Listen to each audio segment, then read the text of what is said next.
Hello everyone, and it's finally here! Gears of War Reloaded's public beta has arrived, giving us our first look at Gears of War on PlayStation. It's a remaster of a remaster, and today I put the game through its absolute paces. Today I'm going to give you the good and the bad, everything you need to know. I even spent time playing the original Gears of War and the first remaster Ultimate Edition for weeks leading up to this video, so I could make comparisons in gameplay, hit registration, and overall quality. In any case, I've got a lot to say about this. Let's get into the video. So the Gears of War Reloaded beta is live. Throughout the week, the developers, the Coalition, have been stress testing the servers to ensure a smooth experience day one. It was anything but. For the first 12 hours, players could barely get into games. It was an absolute mess. Thankfully, towards the end of the day, the issues were ironed out, so I was able to jump on, play some games, and put it through its paces. Because this game is a beta, not the full release, I'll be providing feedback to the developers to fix things for launch. There is a few things I've noticed, so let's start with the first thing everyone sees, the menu. The menu is exactly like Gears of War Ultimate Edition, however, it does have a few changes. First, the game offers the ability to turn off camera shake while roadie running now. So when you're holding A and you're sprinting, before on Ultimate Edition, it would have really bad screen shake. Now, you can turn it off, and it's great for anyone who gets motion sickness. It also enables all game mics by default. I didn't even realize this, so I checked the settings,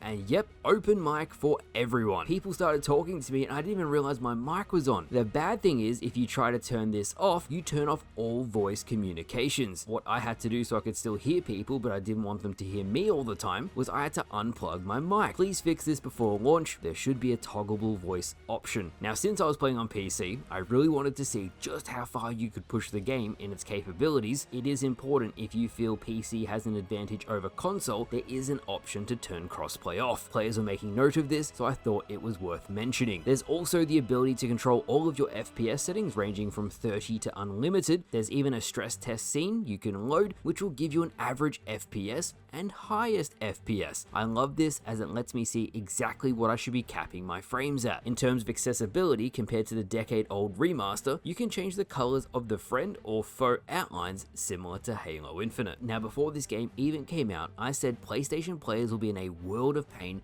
once this title comes out, especially because I've seen all of the Gears of War sweatlords prepare on the previous version, Ultimate Edition, for weeks before this game came out. The beta does have skill-based matchmaking, but it will not save players. At least 75% of my games, beginner level players were being absolutely farmed out of the game, in droves even. It got to the point where I could only match the same 8 players. In my eyes, that isn't a good sign. I'm not sure if every single casual player was already sent away by the competitive players, or if the skill-based matchmaking was that strict. I really feel like this title will struggle to maintain any sort of longevity because Gears of War 1 multiplayer, even at the best of times, can be horribly unfair. I say this because if you plan to give the beta a go, it's available for both this weekend and next weekend. Be aware that the first few games will be pretty chill, but then it'll get hyper competitive, and it's brutal. If the enemy team gets power weapons, and because it's a game from 2006, once you factor in there's only 2 respawn points on the entire map, if you're going up against legends with 5,000 hours of game time, it's going to equal a rough experience. So that's just my disclaimer, keep that in mind. Personally, I did great. Some games I got obliterated, some games I did really well. I always find it super satisfying to hit a headshot on Gears of War. The sound is so damn good.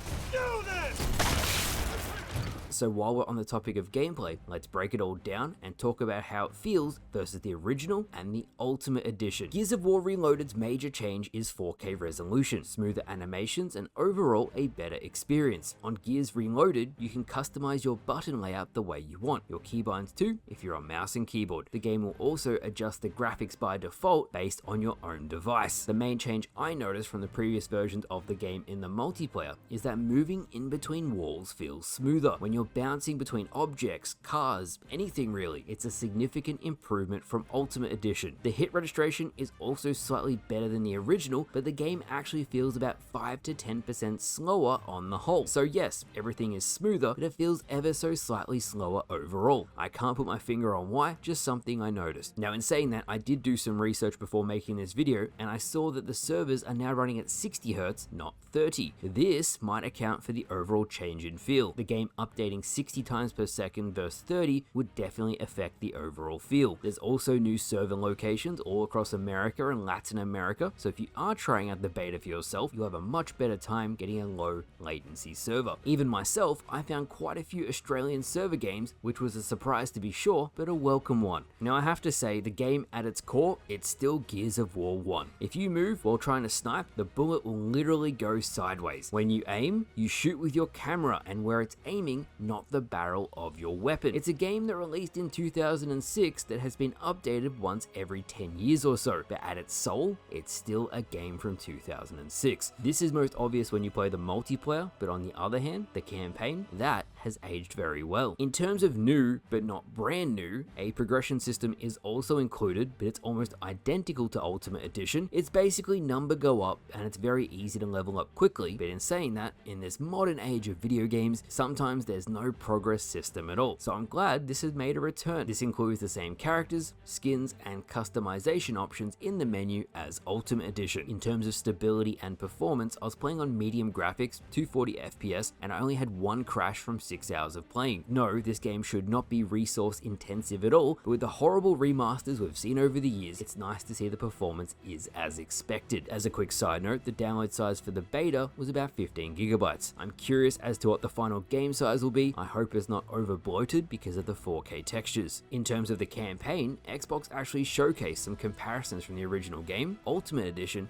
and the new reloaded version. I noticed the water in the original Gears actually looks amazing, although it is at a lower resolution. The campaign now runs at a smooth 60 FPS. It goes up to 120 FPS on consoles for multiplayer, and I think the PlayStation players will really enjoy this, although probably just for the campaign. The multiplayer to me will be very short-lived, and the game as a whole is kind of an introduction for PlayStation players into the Gears universe. I strongly believe Gears of War 2 and 3 will follow this, as they'll want the new audience of players to continue the story. Kind of like how there's rumors the entire Halo story will be told on PlayStation as well. On the whole, the Gears beta is a great first step. Some small changes to the UI and upgrades to the voice chat communications, and the game will be in a pretty good spot. Gears of War Reloaded launches August 26, 2025, and if you do want to play the beta, you don't need to buy the game. Just get Game Pass. I saw players who haven't even bought the game on Steam or used their free Microsoft code for owning Ultimate Edition, they were still able to access it just with Game Pass. So much for having to buy to access the beta, but personally, the more players the better, as it'll equal a better experience for everyone. It will also give more information to the devs on how the game is performing, and that